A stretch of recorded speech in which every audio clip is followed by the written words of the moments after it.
അവിയൽ റെഡിയാക്കാൻ ഞാനിവിടെ ക്യാരറ്റ്, മുരിങ്ങക്കായ, ചേന, പയർ ക്ലീനാക്കി കട്ട് ചെയ്തൊരു പാത്രത്തിലേക്ക് ഇട്ടിട്ടുണ്ട്. ഇതിലേക്ക് 1/4 ടീസ്പൂൺ മഞ്ഞൾപ്പൊടി, ആവശ്യത്തിനുള്ള ഉപ്പ്, 1 ടേബിൾ സ്പൂൺ വെളിച്ചെണ്ണ ഒഴിച്ച് നല്ലതുപോലെ മിക്സ് ചെയ്ത് വേവിച്ച് ഇത് റെഡിയായി കിട്ടുന്ന സമയം കൊണ്ട് അരപ്പ് റെഡിയാക്കി എടുക്കുക. അരമുറി തേങ്ങ, മുളക്, ജീരകം, ഉള്ളി എടുത്തിട്ടുണ്ട്. നല്ല പേസ്റ്റ് പോലെ അരച്ചെടുക്കുക.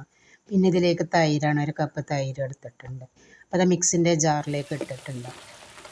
അപ്പോൾ അവിയലൊന്ന് ഇളക്കി കൊടുക്കട്ടോ. അപ്പോൾ റെഡി ആയിട്ടുണ്ട്. അരപ്പ് ഇതിലേക്ക് ഒഴിച്ച് മിക്സ് ചെയ്ത് കൊടുക്കുക. കഷ്ണങ്ങൾ ഉടഞ്ഞു പോവാതെ കിട്ടണം. അരപ്പ് ചേർത്ത് തിളച്ചതിന് ശേഷം 1 കപ്പ് തൈര് ചേർത്തിട്ടുണ്ട്. തൈര് ചേർത്ത് മിക്സ് ചെയ്തതിന് ശേഷം കത്തിക്കണ്ട കേട്ടോ. അപ്പോൾ റെഡി ആയിട്ടുണ്ട്. കുറച്ച് കറിവേപ്പില, പച്ച വെളിച്ചെണ്ണ ഒഴിച്ചൊന്ന് മിക്സ് ചെയ്ത് പെട്ടെന്ന് അടച്ച് കൊടുക്കുക.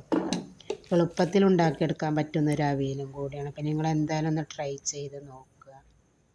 ഇൻഷാ അല്ലാഹ്.